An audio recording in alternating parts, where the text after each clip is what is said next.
Hello and welcome to North Star Stamper. I'm Sue Kremer, and today let's talk about paper. So I actually did a Facebook Live last Monday with the same information, but I was not happy with the video quality, so I am re-recording this to put on YouTube. As I said, you can find me on Facebook. Oftentimes, if they're more educational videos, I will upload those to YouTube. Otherwise, if I'm just making a card and don't cover a lot of tips, I might just leave it on Facebook, but I know they are easier to find on YouTube. If you don't have a Stampin' Up! Demonstrator, or you aren't one, I know I have a lot of viewers, a lot of my Stamp Demonstrator friends do watch me. If you don't have one, a demonstrator in the US and would like a copy of our annual catalog, please let me know. Easiest way is probably to contact me through northstarstamper.stampinup.net. So thank you for joining me today. Look at those beautiful colors. These are the colors of Stampin' Up. So if you have your annual catalog handy, I'm starting on page 140. What I didn't like about that first video is I showed pages from the catalog and they didn't video well. So I've decided to leave these beautiful colors here for you to look at while I talk. At least till we get started, and I'll show you some different papers that we carry. So on page 140, Stampin' Up! Has, they say, take a sip, S-I-P, standing for stamps, ink, and paper. I've already done a video on stamps. This is my paper video. And once our inks are more readily available, I will do a video on our inks. We have been told that the supplier of our ink refill bottles also makes medical equipment or medical something. And with our pandemic, they're busy working on other products, and so they're not making our ink refill bottles. So they're on back order, and hopefully in the next couple months I'll be able to do my Let's Talk About Ink. Today we're talking about paper. So that was on page 140. If you turn the page to 142, 143, and I am talking about our 2020 annual catalog from Stampin' Up., you can see that we organize our colors by families. Let's make sure you can see. So we have brights, neutrals, regals, subtles, basics. Have some different qualities like black, white, and vanilla. Like we don't carry a vanilla pad, but for the most part. So we do have, those are our subtles. Aren't they pretty? So we offer 8.5 by 11 cardstock in each color. Oh, you can read the catalog. A stamp pad, a refill, and then blender pens in most of the colors. There's a handful that we still don't have blends in. Not blender pens, blends, which are our alcohol markers. On page, if you turn the page again, on page 144, you can see that we offer 8.5 by 11 as well as 12 by 12 cardstock, and it is by color family. So if you get the regals, I think this is the regals, yes, you would get 2 of each of these colors in the 8.5 by 11. So I think that can get overlooked. That isn't on the color family page. That's on the assortments and bundles page. So there's our brights. So you can get the assortment of those. If you're just getting into our color paper, I suggest you get the subtles.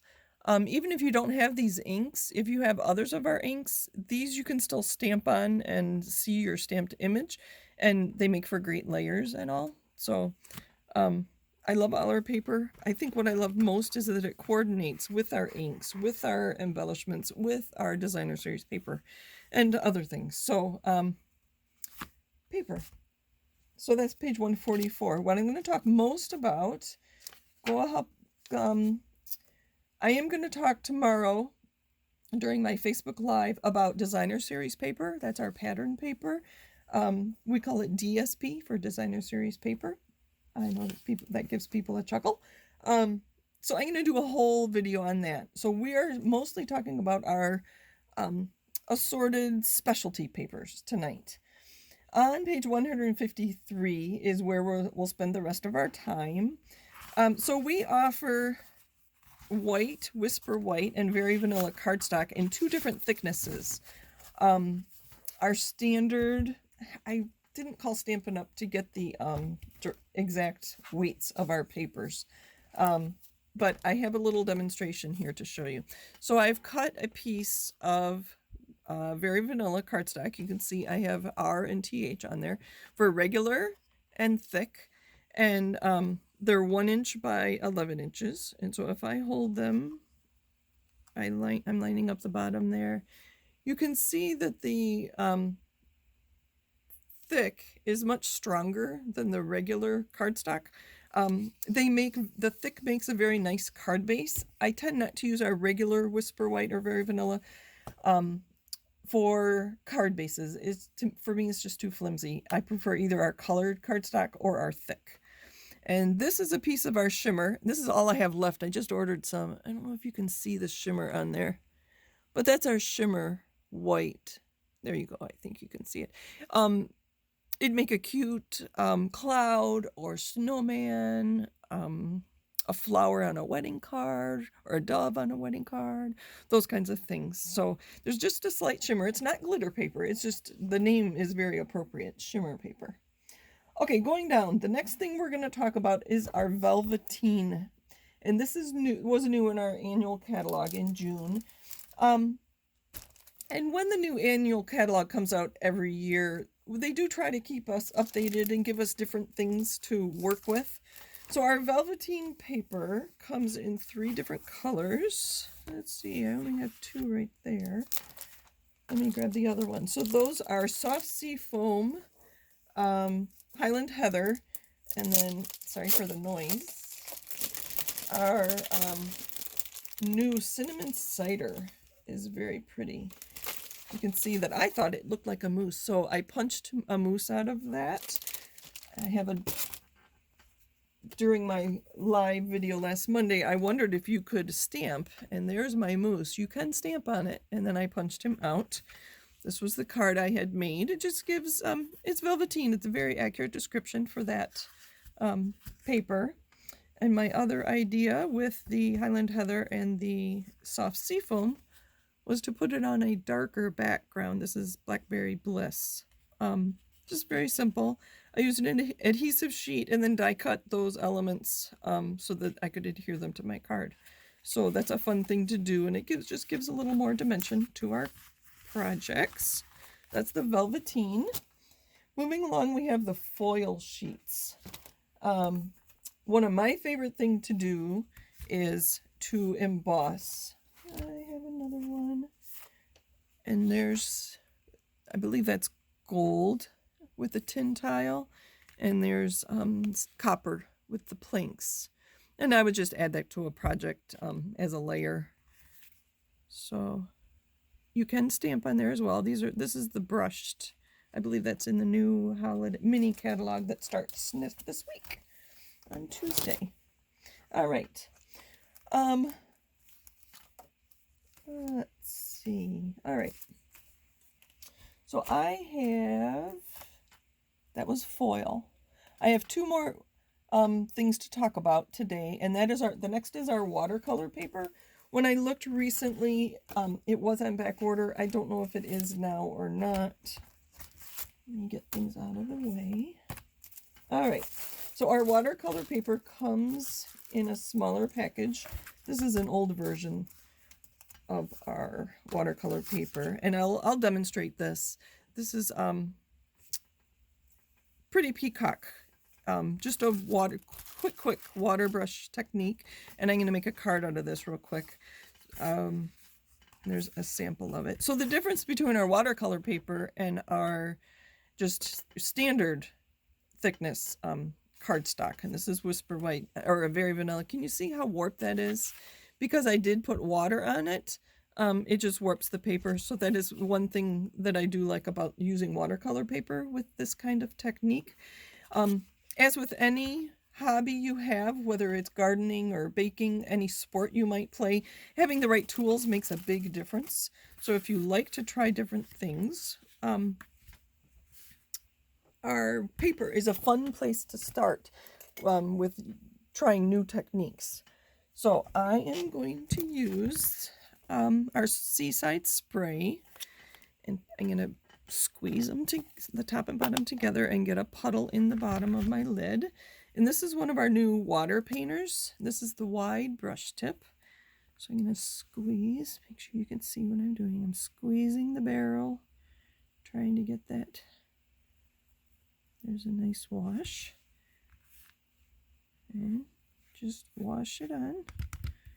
Brush it onto your paper. Again, this is the watercolor paper. You get the idea. But it just makes a nice background. And it will take a while to dry. This is quite thick paper. And then to clean off my pen or brush, just brush it on a piece of paper towel and it's clean and ready to go for the next color. So I'll finish that another time. I don't want to take too long because I am going to make a card with this one I made last week. Here's one I had done before, that Seaside Spray. We're going to do something a little bit different. Again, I used an adhesive sheet on the back of some basic black cardstock, and I used this die cut from the Friendly Silhouettes dies. I have a piece of Daffodil Delight cardstock here. So it was an 8.5 and 11 I cut in half. And I love our new Stampin' Seal adhesive. Oh, come on. So this card's going to be similar to this one. I don't think I have a sentiment, but I'll just put it on there. So I'm going to center this near the bottom. And here's our die, all cut and ready to go. And I forgot that this die doesn't come out. It just cuts the element.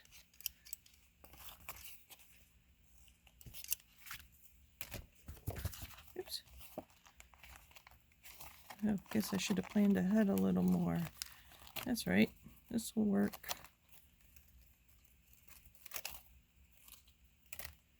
And then I've already got adhesive on here. And a lot of times when you take this liner off, most of those pieces come right out.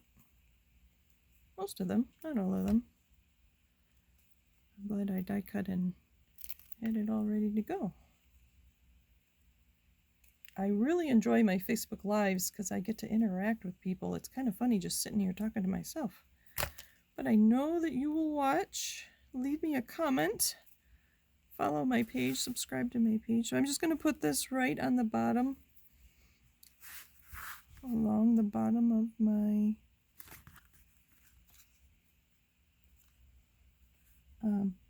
watercolor paper. There's adhesive on there. I'm going to trim that in a minute. Alright, just anything that's showing here, we're going to trim off. And then I have die cut, or punched, I guess, using some old retired punches. Let's make sure you can still see what I'm doing here. I punched some flowers to put on the tops of that. That's how I chose my card base, was I just had these scraps of cardstock. And I just punched a few. Oh, come on. All right. And just put your punched piece or die cut. You could use stickers if that's what you have. And just to fill it in. Oh, I don't think you could see that I was on a camera. Let's try one more. Let's try a yellow one. So there's my glue dot. I'm going to put my little punched piece on there, push it down. When I lift it up, it's on the back of my flower. And we'll put it there. And one more thing on here to add a little bling. I'm going to use some rhinestones. And add a rhinestone using my Take Your Pick tool to the center of these flowers. Turn it over. Just adds a little something. And then I'll stamp my cinnamon up there. I know I have a stamp that says Happy Day. So that's how I would use watercolor paper. And the last kind of paper I wanted to talk about was vellum. I did a whole video on vellum. I will add a link to the description below to my vellum and my stamp video. One of my favorite things to do with vellum, I don't know if you can see, I need a darker piece of paper, is to emboss it. Isn't that pretty? It's so delicate, it looks like lace. And you can die cut and you can punch. So there's a punch that I would just use as a layer. And die cuts. Anything you do with paper, you can do with vellum as well. And I talked all about gave lots of ideas on my vellum video. So that is a variety of papers that Stampin' Up! Carries and how I like to use them. So thank you for joining me today. If you need anything, holler. If you have any questions, love to talk about stamping. Thank you for joining me. Take care. Bye.